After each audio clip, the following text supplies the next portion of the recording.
Welcome to the Patrick Coffin Show. Great to have you with us. We're going to talk about the greater frame around the current CCP virus pandemic. What's the role of technology behind this? How is this being used by the oligarchs? All that and much besides with our guest, Dr. Miklos Lukacs, right here on the Patrick Coffin Show.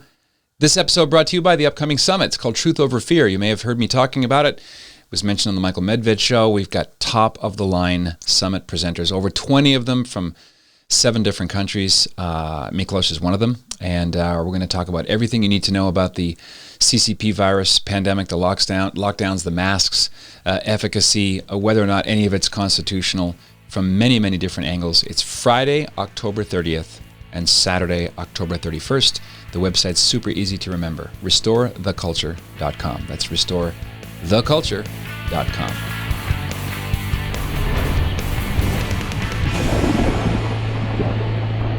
As promised, happy to bring in someone I've discovered recently. He's Peruvian born, now living in England. He has a PhD from Manchester and went through the Oxford AI program. He's a philosopher, a researcher, and cultural commentator and critic, and much else besides. His biography is quite long, so I'll just welcome him aboard. Hey, Miklos, thanks for joining us. Appreciate it. Oh, thank you, Patrick. It's a pleasure to be here with you and your guests, so I'm ready to bring it on. Awesome. When I was watching your commentaries and your interviews, I was struck by how you get behind the question and around the question. It's not just going from A to B. The things that people focus on tend to be surfacey, and you really dig into the deeper causes and the cultural structure to all this, particularly technology. So let me start with, how did you get interested in this nexus of technology and culture and politics and philosophy? How did this begin? Were you always an avid question asker and someone who was filled with wonder as a kid?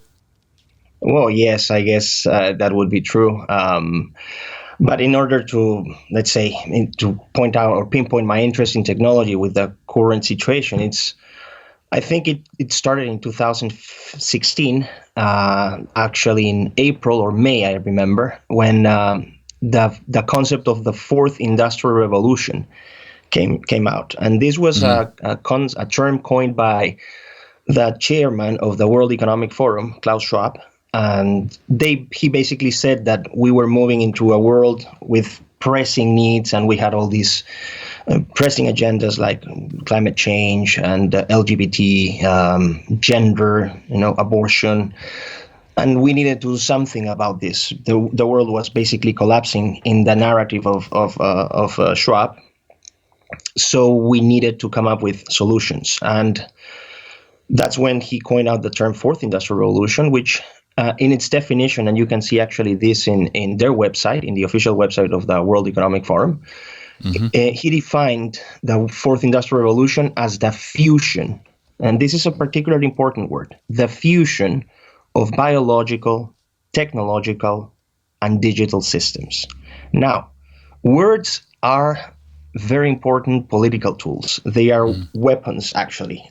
Language is a political weapon, and progressivism has learned how to make a good use of that language. So fusion is not a neutral word. Fusion of biological, technological, and digital systems means we are not going to use anymore that technology to shape our external world, but we are going to start merging or fusing ourselves with that technology. And that's what came up to me, is the word fusion. I don't know if people are aware of this philosophy or this ideology of transhumanism. Mm-hmm. Just as a starter for people who have not heard about this concept ever. Transhumanism is a philosophy that was formalized in 1998 through the creation of the World Transhumanist Association.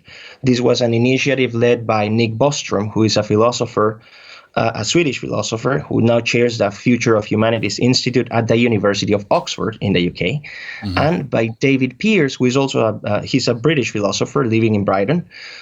And they created the World Transhumanist Association in 1998. And transhumanism is the idea that we are going to enhance, and this is the word, and also remember this word, enhance. We are going to enhance humanity by applying or by fusing ourselves with technological devices. So we are going to improve our cognitive, our intellectual, our emotional, moral, and physical characteristics by applying technology to ourselves.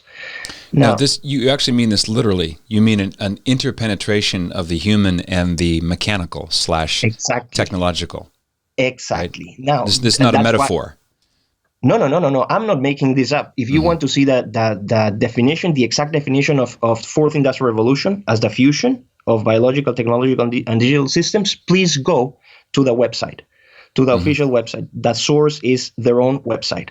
And if you go to transhumanism and search transhumanism or Humanity Plus website, which is the current Transhumanist Global Association, you will see that they openly say that they will enhance our physical, intellectual, cognitive, even moral qualities through the application of technology, of technological devices. Now, or through a series of technologies. What are the main technologies? Basically, we're talking about artificial intelligence, which is this technology where machines replicate or imitate human tasks that are carried through human intelligence, and they use what is called a series of statistical instructions called algorithms. So what they do with these algorithms, they can process large volumes of data, big data, and after processing this data, actually the algorithms can learn from that process of input-output, and with that output, that output will be the result of decision-making processes of the machine. So the machine can actually learn from the data that has been fed into the system, into the algorithm. So for instance, what kinds of artificial intelligence you can have? There are several technologies. Facial recognition, for instance, is through AI. You can have natural processing language. So for when you use, for example, Google Translator, and you are saying something in English and the text, your speech is translated into Japanese or whatever language you want to. That is also through AI. Drones, when they fly autonomous drones, AI. If you're talking about, let's say, robots, sometimes robots are also applied with artificial intelligence. You can talk about autonomous vehicles.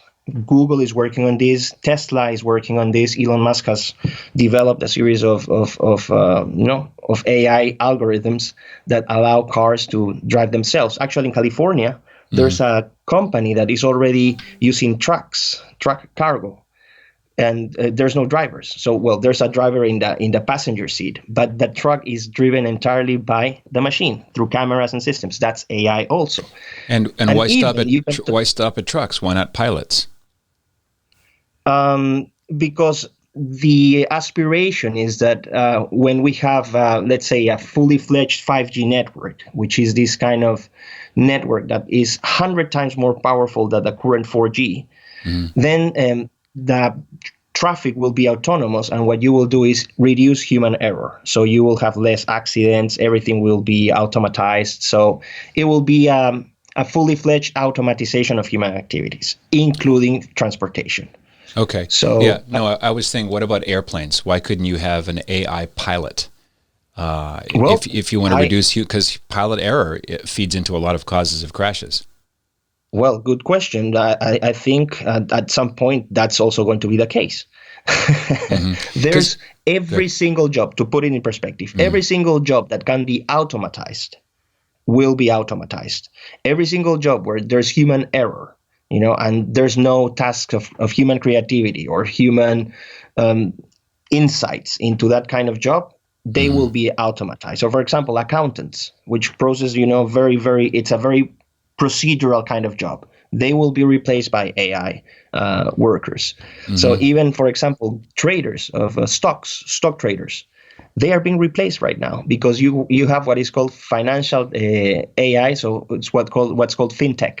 So you have algorithmic traders. You just program the algorithms at the beginning of your day, and the algorithms will make decisions on their own of which stocks they buy or sell according to the strategy that you have inputted that day.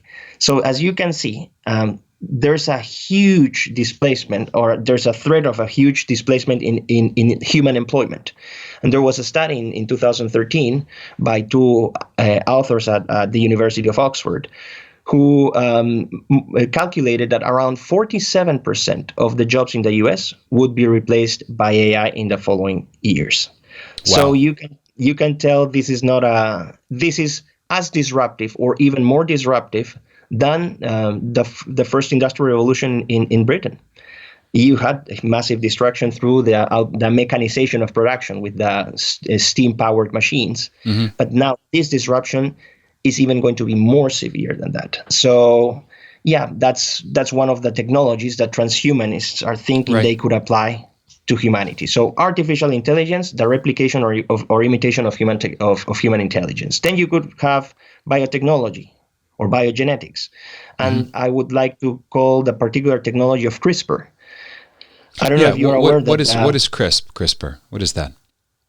CRISPR is a technique where you use it's a protein that can actually cut the DNA strand in particular places. So you can cut, let's say, defective genes, and CRISPR what it does, it goes into the cell, gets into your genome, cuts the let's say the defective gene, and and you can replace it with a proper one, with a healthy one, to put it in simple terms. So, for example, if you have, in theory, this is not done in human beings at this point. Experiments have been conducted in insects, in certain animals, not in people. But for example, there are diseases that are called monogenic diseases caused by only one gene. So Huntington or Alzheimer or cystic fibrosis. So you basically have this person who is affected by this. You apply CRISPR, you take off the gene that has caused the cystic fibrosis, you replace it with a healthy gene, and that person, in theory, should be fine from then onwards. So it has a very powerful therapeutical applications. So it's a very promising technology in the sense that, yes, you can take care or you can cure very, very nasty diseases. But then again, this opens the question when you start playing with your genome, humans playing with their own genome, you could start thinking of other possibilities. For example, mixing genes interspecies. Yeah. So you can mix or designer babies, people who can basically go to a clinic and say, well, I want my son or my daughter or whatever, according to these characteristics, and you'll have a catalog. So I want him to be as strong as, I don't know, The Rock, fast as Usain Bolt, and smart as Einstein. So that combo would be quite expensive. Let's put it in some way, But you can gradually, you can craft your baby according to your needs. This is science fiction at this point, but it is technically possible. I was thinking of the comedy, tragic possibilities of getting which quality, mixed up. Like, what if you made a mistake and you ended up as fast as Einstein? Something like that, Yeah. We've talked a little bit off the air, Miklos, about how science fiction often gets ahead of the curve and predicts things that are around the corner. One example I like to bring up is Arthur C. Clarke's 1954 book. I think it was 1954 when he wrote 2001: A Space Odyssey, that was filmed by Stanley Kubrick in 1969. He predicted satellites, the idea of a cryo state to allow astronauts to travel long distances without too much, insanity. And of course, HAL 9000, the computer that had a little bit of hubris, a little bit of pride there. All of that happened in the mind of an artist and in the mind of a writer firsthand. The movie Minority Report with Tom Cruise talked a lot about quick, rapid iris reading so that they could send you tailor-made ads. Well, that's a 15-year-old movie. That's done now all the time. If you talk with your family in your minivan, your phone is listening to your conversation. So if the kids want to buy a puppy, guess what's going to show up in your laptop later that day? Dog food, veterinary offices. So they're already at us through this technology. I wanted to ask you about the third revolution versus the current one. One of the hidden effects that was not predicted by the Industrial Revolution in England and spread elsewhere was the separation of fathers from sons. Because no longer did you have, say, an agrarian-based economy where families worked together and the father could transfer or kind of hand on a craft, a trade. Now everything was automated, and so sons became alienated from their fathers. With this new wave of technology, the next revolution, it seems like man is alienated from himself. The jobs that are properly belong to him are farmed out to machines, which on paper are supposed to be inferior, right? But it sounds like we're beginning to shift to be the slaves of our creation rather than their masters. Is this an over-exaggeration on my part? It's very, very pertinent observation. Actually, I would even simplify it further by saying that technology is supposed to serve humanity, but not the opposite. It's now human beings that are serving the purpose of technological refinement or technological progress. And this is very dangerous. When you talk, if you go further, let's say, for example, talk about abortion, which is a very, very critical issue. It's not only the fact that you are killing human beings, it has a very, very deep philosophical challenge, because once you break that line, you transform people from subjects with rights to objects of experimentation and commercialization. And this is a very dramatic shift, moving from subjects to objects, which makes sense or resonates with the previous thing that I said. Technology not serving humanity, but humanity serving technology. And this opens the road for philosophies such as transhumanism, because if we are not going to be valued anymore, if life is not going to have a value in itself, if there's no dignity, an inherent dignity, an inherent worth of that life, then you can actually do with that life whatever you want, or you can create life. And there's also a connection here with let's say the transhumanist view, which in my opinion, the fourth industrial revolution is nothing else than the transformation of transhumanism into a global public policy. This is a very important thing, where you will start experimenting with human beings with the excuse of free will. So yes, free will, you will see all these, for example, these previous agendas or pre-transhumanisms, like LGBT or gender, transgender people, or transracial people, trans-age, transable. Transables are those that were born properly and they had no problems, and then they decided to, damage themselves on purpose. Now, so people listening now think that this might be hyperbole, that you might be a little bit, you're over. This is an exaggeration. It's not. I know of a woman who is trying to assert the right to have her spine broken so that she would be in a wheelchair. It was like almost a fetishized wish that she had to literally disable a perfectly functioning body part. And if you think about it, isn't that the natural extension of the view that we have of our bodies as a tabula rasa? We're not created, we just exist, and that's it. Our bodies are instruments. Other people can be instrumentalized to do whatever we want with them or for them. So they're no longer an end in themselves. They're a means to my end. I think you see this in the rise of millions of, especially young people, who want to like full-on tattoo. To me, it's of a piece with this idea. Your body is it's a canvas. And you can write on it, you can destroy it, you can have any form of self-mutilation. You can even change your sex, so you think, right? Yes, absolutely. It stands in the same tradition, does it not? Exactly. The bottom line is the relativization of what a human life, and human dignity is. That's the point, where you transform from subject to object. An object, you can manipulate it. You can experiment with it. You can change it.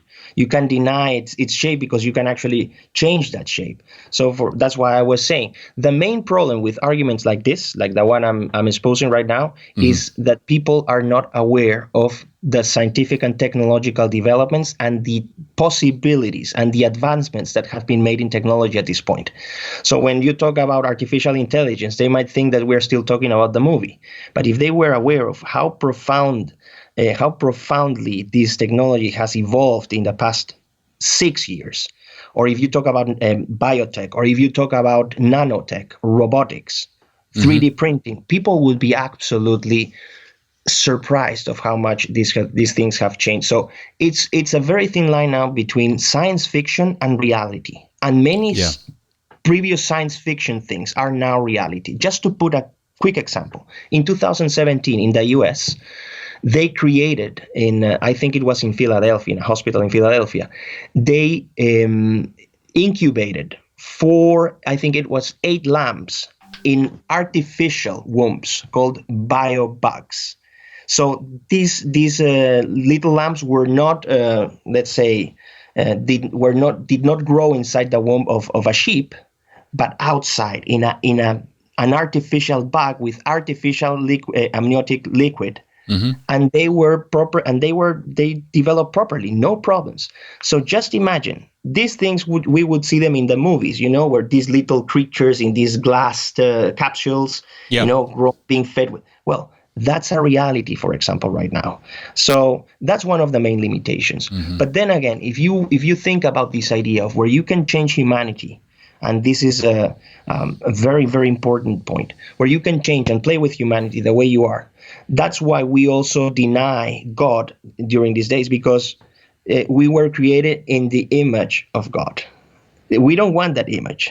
We mm-hmm. can be whatever we want to be. That's why you deny factual truths, like men and women are different, biologically, anatomically, physically, genetically. Now, according to the progressive agenda, there's no differences, because mm-hmm. our sexes, which are assigned at birth, you can change them. Could you say they were assigned 9 months earlier, actually, at conception? No, I say we say this a lot, and I've said it myself. Oh, your sex is assigned at birth, but isn't it more accurate to say it was assigned at conception, 9 months before birth, right? Yeah, absolutely, and it is a chromosomic truth. You have an XY chromosome, that's why you are male, or you have double X, you are a female. It's as simple as that. And yes, you can have, statistically, mm-hmm. you have, let's say, problems. So you can have hermaphrodites or androgens. You can have that, but these are minor percentage of the population. The problem is that when you have extended that, let's say, that standard deviation and made it the general. Yes. When you transform the exception into the norm, that's where when we start having problems. And that's what I see right now is the dehumanization of humanity, because at the core, transhumanism or the fourth industrial revolution or the idea of using technologies to enhance ourselves mm-hmm. is a denial of humanity. What you're doing is you're saying, I hate humanity because it's inferior, it's not perfect, it's limited, and I just don't want to live with this kind of things. And on the other side, they underestimate the value of life. For example, what the experience of being human. It's not just that we have physical limitations, but all the experiences attached to the mm-hmm. human life, the human condition. So it's not only about human nature, but also about the human condition, the philosophy, the history, and all the experiences of being human. And they think they overlook that, and they transform humans into objects. So they instrumentalize mm-hmm. humanity. And this matches very well with the, let's say, progressive view that it's a view of progress in very utilitarian and materialistic terms. We are better off if we have more things, if we can, if we can accumulate more, if we can have more pleasure. This is how progress is framed now in the 21st century. And this is mm-hmm. how it's presented to our youth through Hollywood movies, through influencers, through media, or sports icons. This is the view. So It is very hard, because what you are seeing right now is a massive indoctrination campaign that begins at kindergarten with all these rainbow images and the gender unicorns and all these things. And it goes over throughout school, university, and when you grow up and working, throughout media, throughout entertainment. Mm-hmm. So it's a brutal shift in how human beings conceive themselves, and I think it is for progressivism to impose its agenda of changing, let's say, not only the external environment but themselves. That's why they put science and technology at the core. And I think this is a very important issue.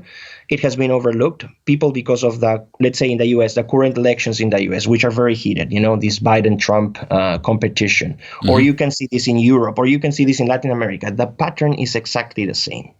The tools being used by progressivism are exactly the same. Media manipulation, co-opting universities and every NGOs and foundations. Everything is geared towards creating this new picture of the human being. And what has been overlooked is the scientific and particularly the technological variables in this.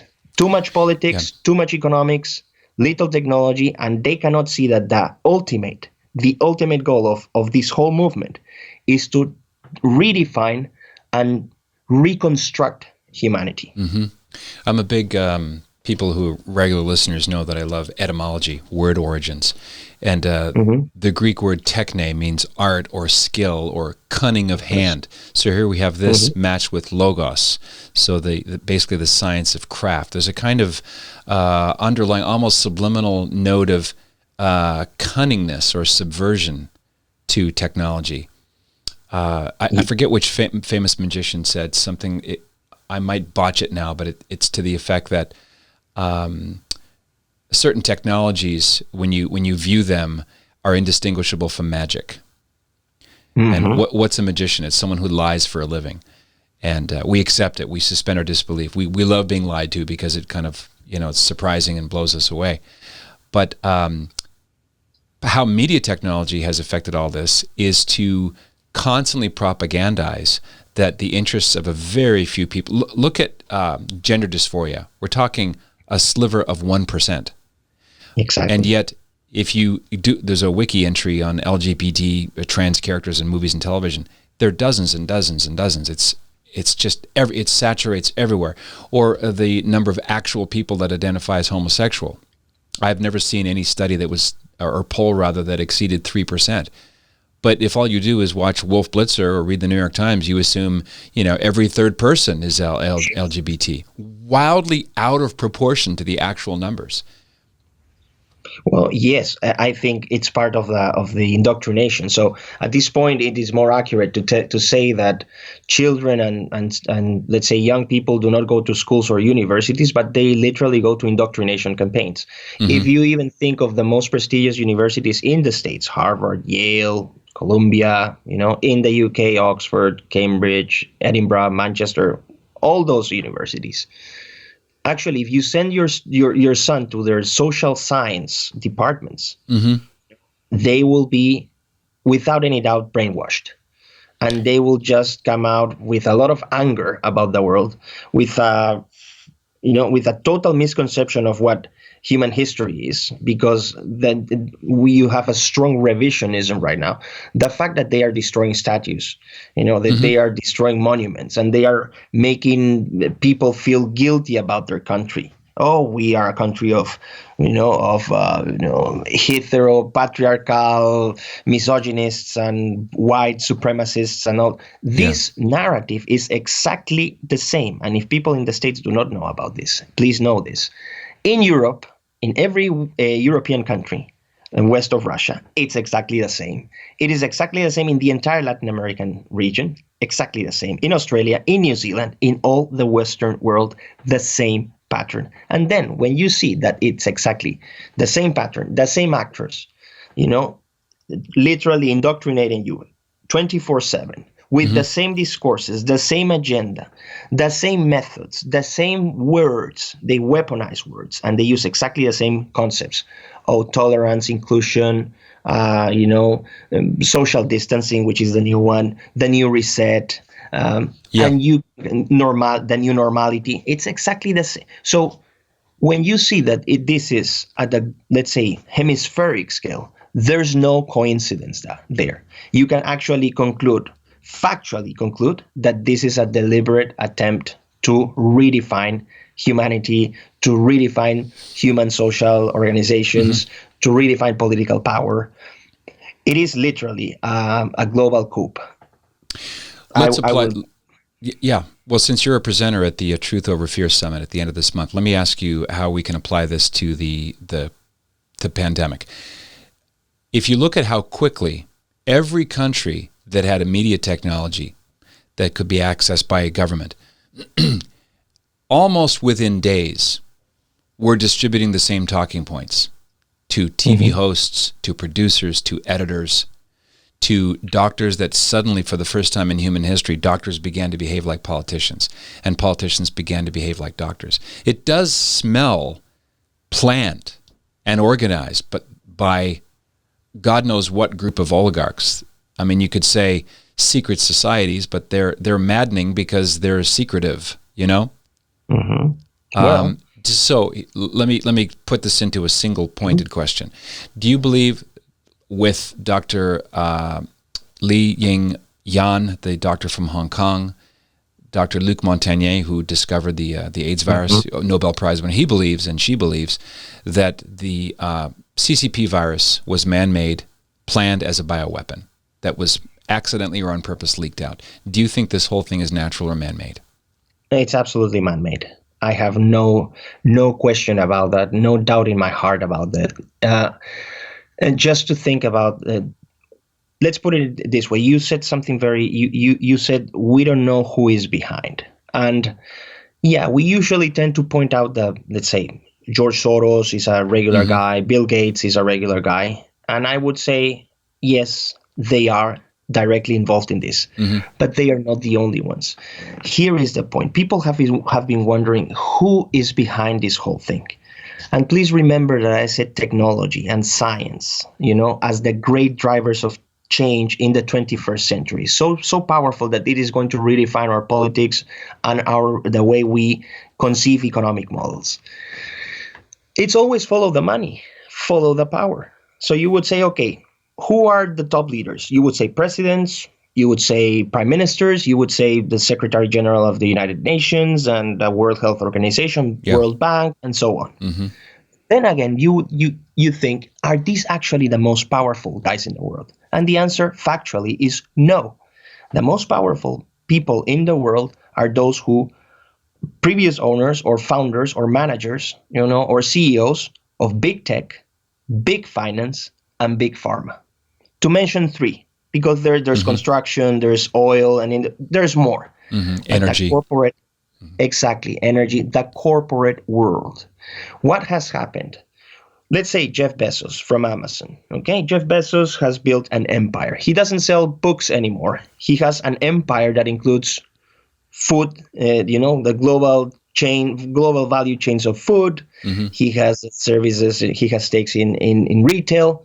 He has stakes in robotics. He has invested, and he has actually bought a company where in many Amazon plants you have no single person operating. Everything is done by machines, by robots. Also, he's a Hollywood studio now too. Exactly. Owner of the Washington Post. So media. So you see this man, Jeff Bezos. So Jeff Bezos has an estimated fortune of $170 billion, minus 50 plus whatever. It's so much money that if you put Bezos alone, he has more money than the 68 poorest countries in the world. Now, put this into context. This guy, it doesn't mean that he has $170 billion in his bank account. These are assets and, and stocks. And so it's pretty variable. But the point is that he has a lot of money. He doesn't have to go to any kind of Congress or political process to decide how he is going to use his money. He just says, I want to buy this and I will buy it. The same situation with Bill Gates, second richest man in the world. And then you count Zuckerberg, Larry Ellison, Sergey Brin and Larry Page from Alphabet, and so on. It's very clear. You see that which are the biggest companies in the world. Of the top 10 companies by market valuation, this means the price of their stocks in one particular day and multiplied by the number of stocks. So there are 4 companies already that have passed what is called the $1 trillion club. So they have reached a market cap over $1 trillion. This is massive. So you have Alphabet, you have Microsoft, you have Amazon, and you have Apple. These companies have surpassed the $1 trillion mark. You have in the first 10 companies, at least 7 or 8 will always be tech related. The other 2 that are always present in the top 10 are 2 Chinese giants, tech giants. you have Alibaba, which is kind of the Chinese Google, the Chinese Amazon, and you will have Tencent, which is a very, very special company. They have this application called WeChat, which is used by 1.2 billion Chinese people. Yeah. Which is not only a messenger application, but it's a like electronic wallet, an electronic ID. It's everything. Okay. When you combine the top 5 companies in market valuation, let's say currently, all of them big tech, you have a power that is around a fifth of the US GDP. So 5 companies have the fifth, make part of the fifth of the US GDP. The US GDP in last year was $19.4 trillion. So if you add the market cap of all these top 5 companies, US companies, you have a fifth. Now, you have the 10 largest economies in Latin America cannot compare to the top 5 US companies. So, for example, Brazil, Argentina, Mexico, Chile, Peru, Colombia, Venezuela. Yeah, at the first 10, they do not match the power of these companies. So, what's the point here? What you will see, and so you will talk about big tech. Then you can talk about big finance. Just to accommodate big finance. This is where people like Soros would be around. But it's not only Soros. You can count at least 17 investment funds, investment banking or hedge funds. The top 17 have a combined investment portfolio of $42 trillion. These are 2017 figures. Now, 19.4, 42. So 17 investment finance companies, have 2.2 times the volume of the US GDP. Now, put this into perspective and do the same exercise with Big Pharma. I think the point is quite clear. Yeah. These people decide what they want. And just quickly, before we move to your question, what you will find is that there's an intellectual endogamy. They all think exactly the same. And what are they promoting? Global climate change, so environmentalism, LGBT causes, gender ideology, abortion. They're proposing, multiculturalism, secularism, science and technology in the name of, scientific and technological tools in replacement of religion in the name of progress. And then what you see is, what do they do? It would not be so nice that these big companies just gave money. It wouldn't look nice because people would say, oh, they are sold to the corporate world. What's the best way to do this? Well, you create your foundations. Bill and Melinda Gates Foundations, Open Society Foundations, Chan Zuckerberg Initiative, Lever Hume, Wellcome Trust, and so on. And that's how they literally, they do nothing illegal. When Gates provides when Bill Gates becomes the largest, donor of the World Health Organization. Right now, he's the largest donor in the World Health Organization, $3.4 billion. Not counting the $3 billion he has already given to the Global Alliance for Vaccine Initiative, Gavi. Exactly. So you have this guy. It's not illegal to give 3.4 billion to a global organization. There's no law that says it's forbidden. So yes, they correctly say I have done nothing illegal, but they have done something profoundly immoral, because they are literally privatizing, and this concept is key. They are privatizing political power through donations. And that's why you have this concept of New World Order, which is a correct intuition, which means that political and economic power is becoming even more centralized and vertical. So you are concentrating more power in the hands of few through the guise of philanthropy. What they are doing is really they are purchasing political power. And that's how they fit the system from top to bottom.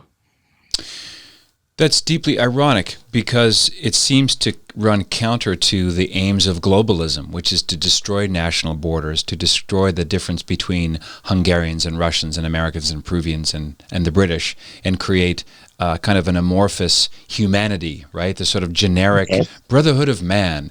And yet you're saying all of that will be policed in a very rigid, vertical way, almost certainly focused around the power of one dictator, correct? I wouldn't say one dictator. I don't think the world can be Kremlin style? let's say a very, very small political committee of power, you know, and you cannot think of this as an isolated issue, because you have to come into play with China. China is such an important power. But then again, you have to say, okay, what role does China play? And with these progressive philanthrocapitalists, to put it this way, you know, philanthrocapitalists and Chinese leadership. Well, think about this. They love technology. So technological supremacy is a common end. They both have an utilitarian and materialistic view of the world. They see progress in the same terms. They both hate or reject religion. You know, in the West, they reject Christianity. They have universal aspirations, and they have an aspiration of total control. If you say, oh, but this is not factual, well, see how Bezos is behaving with their companies, and how Microsoft and the corporate strategies of the mergers and acquisitions. Basically, if they find something that they like, they will purchase it. If the little company doesn't want to be purchased, they will destroy them. And that's what have you seen in the last 15, 20 years with big tech? They have increased in such way, you know, in terms of capital valuation, in terms of assets, in terms of reach. They have diversified their businesses so much. It's not that Bill Gates only operates with tech. Global health is a fact. You can see that, you know, with this alliance or this friendship that he has with Warren Buffett. He has invested from foods and beverages, transportation, trains. So he has a very diversified portfolio. He has also invested in converging technologies, like the ones I mentioned. You know, biotechnology startups, nanotechnology startups. Who do you think are the people that are buying this? Do you think it's the average Joe? No, it's these people on top, because they have the money to do so. Yeah, they can afford it. So all the technologies. So you start thinking about all the technologies that would make possible this redefinition and reconfiguration of humanity. And at the end, it will be a matter of power, because they will control the technologies where, let's say, people will use to communicate, to interact, to change themselves, to cure diseases. And then when you see the Chinese side of it, it's also an obsession for total control. Why does big tech don't want government intervention? When you see media censorship, when you see internet censorship, Twitter and Facebook, just the Hunter Biden thing. Yep. Do you see that there's a tendency? It's not a tendency, it's evidence of this obsession for total control. And the Chinese have exactly the same. What's the difference? They plan to do this, you know, it would be, let's say, very difficult for people to think about this. But let's say in China, since November last year, they have implemented officially the first surveillance state in the world. And if people don't believe me, please go to YouTube and type China surveillance state artificial intelligence. Yeah. And you will be horrorized. Well, the same is happening here in the West, under the guise of democracy. Yeah, this is the subject of Brigadier General Robert Spalding's fine book, which I recommend. In fact, I'll put my interview with General Spalding in the show notes at patrickcoffin.media if you're listening for the first time. His book is called Stealth War, and the subtitle is How China Took Over While America's Elites Slept. And he talks about 5G. People don't understand what 5G is compared to 4G. It means you can walk out your front door and stand on your doorstep and say, pizza, please. And within minutes, pizza will arrive, because there are thousands of face recognition. It's bordering on thought reading, isn't it? Well, actually, Amazon is developing technologies. Actually, for example, when you buy a book on Kindle, the algorithms will be checking what kinds of books do you read. So in the recommendations, when you get in, they will give you recommendations. That's the most obvious thing. But for example, let's say you open a particular book, they will see how much time do you spend reading each page, which subjects do you scroll more, what words do you highlight, and then they might add some sensors where they can see where your eyes are going, what kind of reactions are you having while reading. Yeah, they are mapping everything, and that's literally a surveillance state. I recommend strongly the book written by this this Harvard academic Shoshana Zuboff, which is called Surveillance Capitalism. Yep. Okay.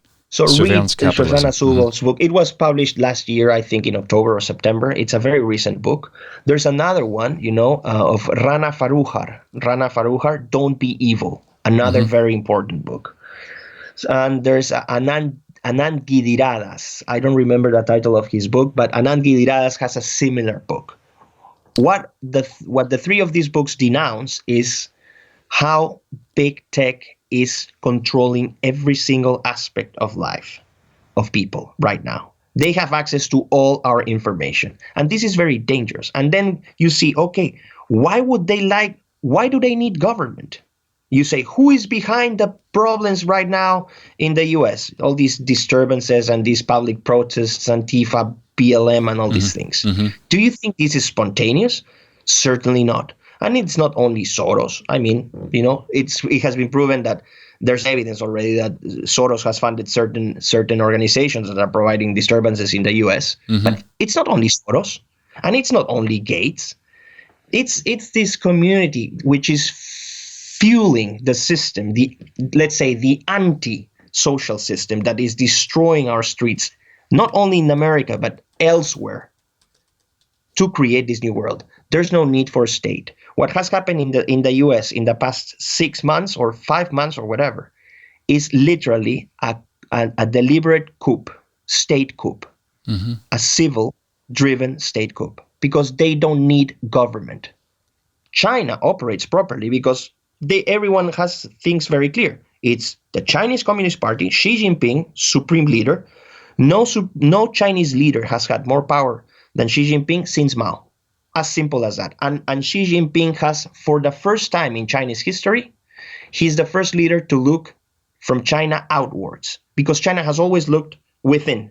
It has never been an expansionist country, but this is the first time it is doing so. The New Belt and Road Initiative, where they are expanding, with infrastructure throughout Southeast Asia, throughout Africa. More than 800 Chinese corporations operate right now in Africa.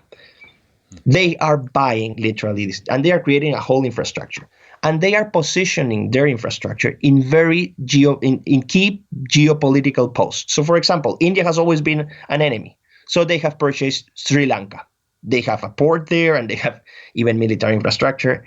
It is, when you start looking at how the world is configuring, you cannot think that this even big tech, big finance, or big pharma in the West could deal alone by ignoring China. It's impossible. But then you will see, where do these points join? And this wouldn't, because you have to say, okay, they have similar goals, but how do they coordinate each other? Well, it's very simple. For example, the World Economic Forum. It has been a regular forum for the meeting between progressive leaders, Democrat Party leaders, the typical media moguls from, the Democrats, and all these progressive wing has always met in these global forums. World Economic Forum, Bilderberg Club, you can talk about Davos, the central banks meetings, and so on, and so on. So when people say, "Oh, who are who are members of the elite?" You will see them; they are on your face. Every time they go into Davos, every time they go to Washington, every time they meet in Beijing. And to be more specific, I think it was in 2007. It was in 2007 when, by request of Hu Jintao, who by then was the president of China, that Bill Gates organized the first United States-China Internet Industry Forum, USCIIF. And it ran from 2007 to 2015. And what was that book that chronicles that? You pointed out a book. It's the old cliche: if you want something hidden, put it in a book. If you give me 2 seconds. Sure. Yeah. This is something that I discovered accidentally in a previous conversation with Miklos. There it is. Microsoft, China, and Bill Gates plan to win the road ahead. Guanxi, is that how you pronounce it? Guanxi. Yes, Guanxi, which means, like, according to this translation, the art of relationships. And why is this book important? It was very hard to find, first of all. It took me some time to find something like this. And it shows that the connections between the West, the technological West, and China go back to 1994, particularly with, instrumental in these relationships is Bill Gates. Bill Gates opened his first store in China, his first Microsoft store, in 1992. In 1994, he met for the first time President Jiang Zemin. Now, note this. He didn't meet the vice president or the minister. No, he met the president. And he was received as a head of state in China, in Beijing, by Jiang Zemin, by then president of China. The meetings continued, through telephone, and then I think he went a couple of times more or something like that. In 1997, because of this, let's say, alliance, this Guangxi, Bill Gates opened the first research center of Microsoft in Asia. Actually, the first technological research center in China, in Beijing. Microsoft Research Asia, 1997. And why is Microsoft Research Asia so important? Because it was the training ground for all the AI, big tech, and technological development leaders in China today. So, for example, you can talk of Kai-Fu Lee. Kai-Fu Lee is a very, very famous Chinese. Right now, he's an investor, a tech investor. He's a founder of Sinovations. He was bred in that environment. He was bred in these big tech, Western big tech collaboration with China through let's say, the frame of Microsoft and Bill Gates. Bill Gates did continue these relationships by developing tech in China.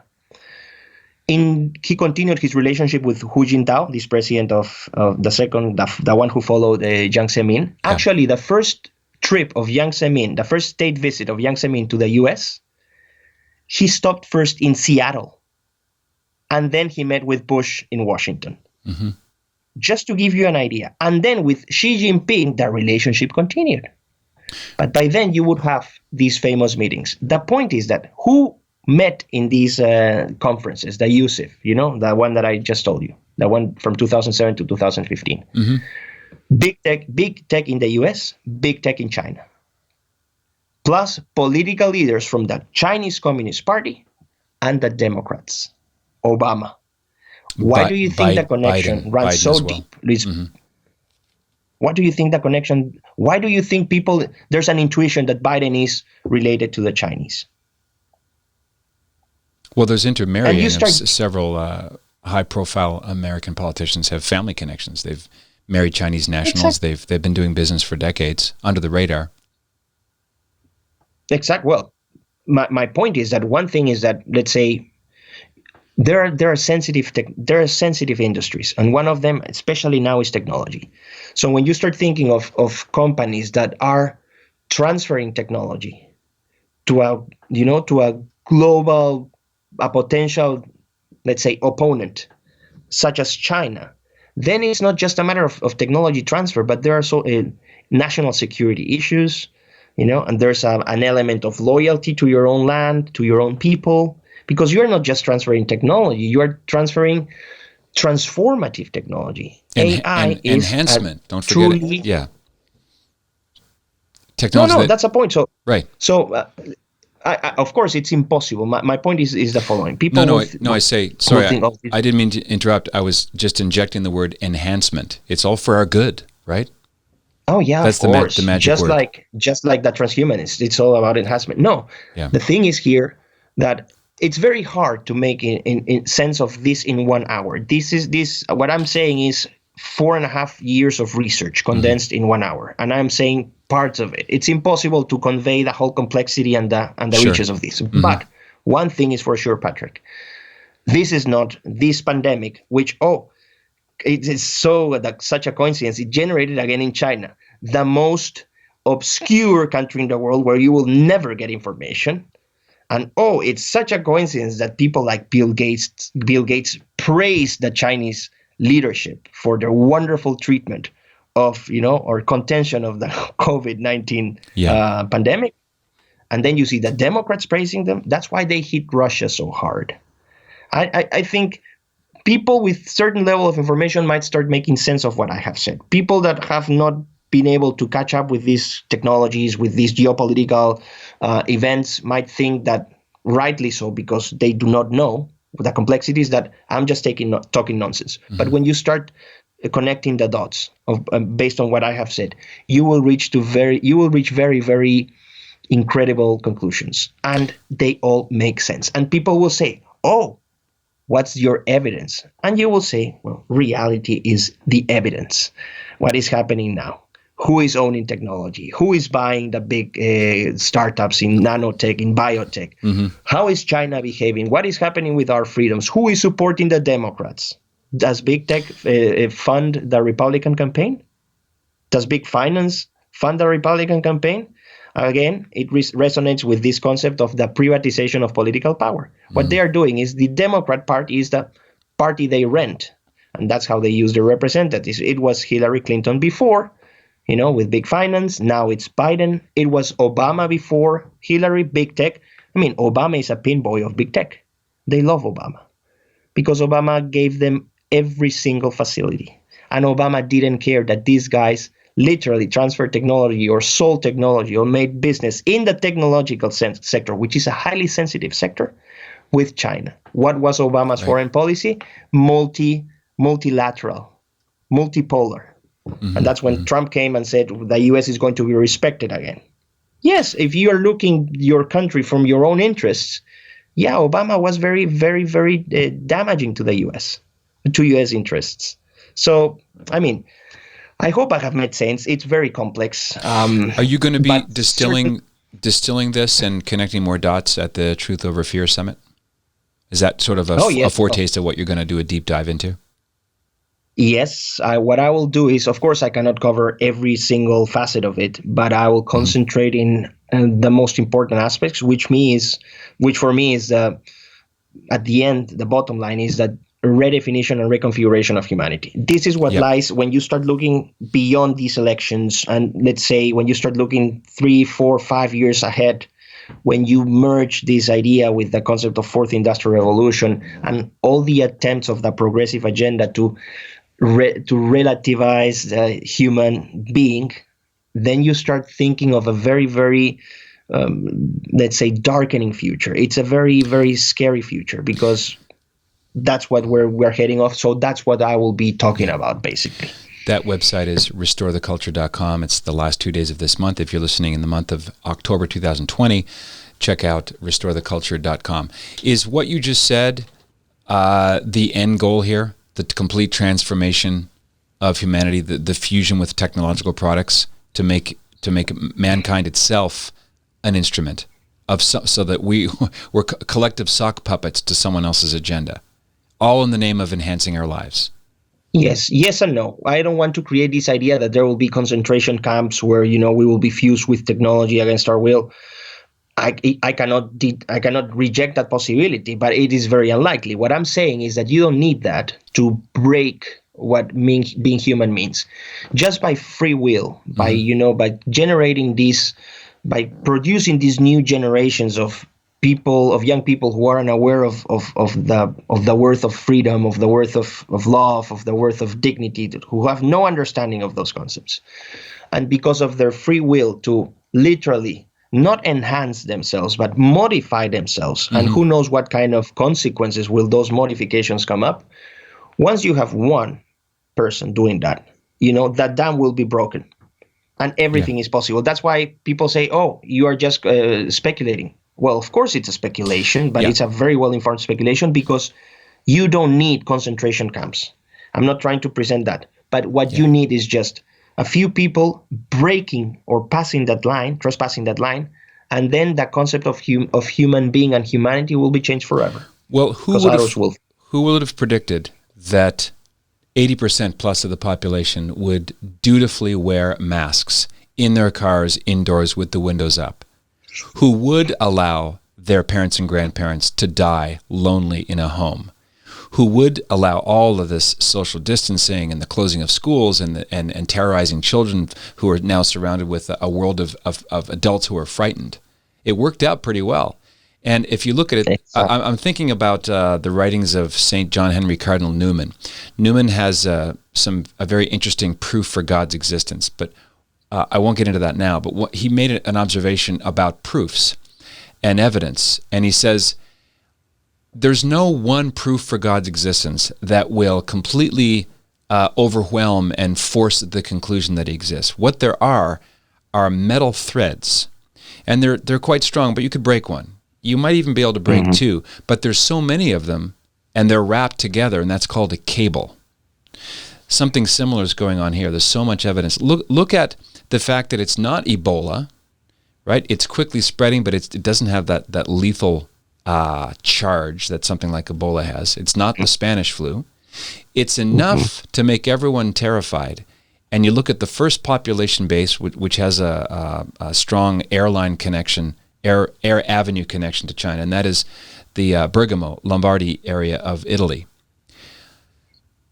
You get rid of the old people, and you cut off their connection to the past traditions. So the young can't learn from them anymore because they're gone. Then you encourage the young to topple the equivalent, although in stone, called a monument or a statue. Doesn't even matter who it is. It represents the past, and it has to be reset. You have to go back to what Pol Pot called year number one. Remember, in 1975, he transformed Cambodia into year one.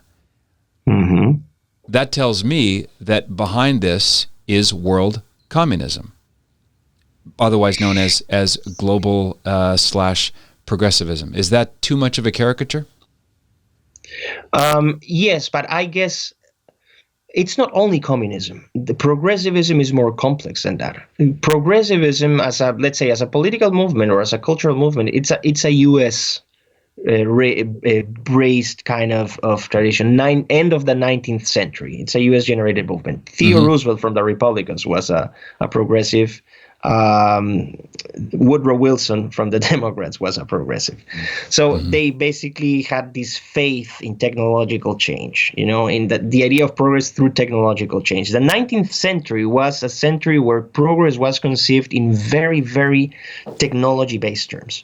So when you talk about progressivism, yes, what communists did when let's say the Soviet Union collapsed and when all the Western European countries became free in the, let's say, late 1980s, early 1990s, what happened was that they had to redefine themselves because their crimes were so obvious and their failure was so massive that they just couldn't sell this idea of, let's say, proletarian against capitalists. So they shifted the language. So it's not anymore proletarian capitalist. It's men against women, white against black. It's young against old.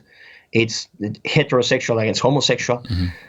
That's the school of neo-Marxism and using language as a very, very, very powerful political tool. Yep. The point is that you will find progressives, what they have in common is part of what I've said between the commonalities between the Chinese Communist Party leadership and, let's say, the big ones, big tech and big finance, and this, especially big tech.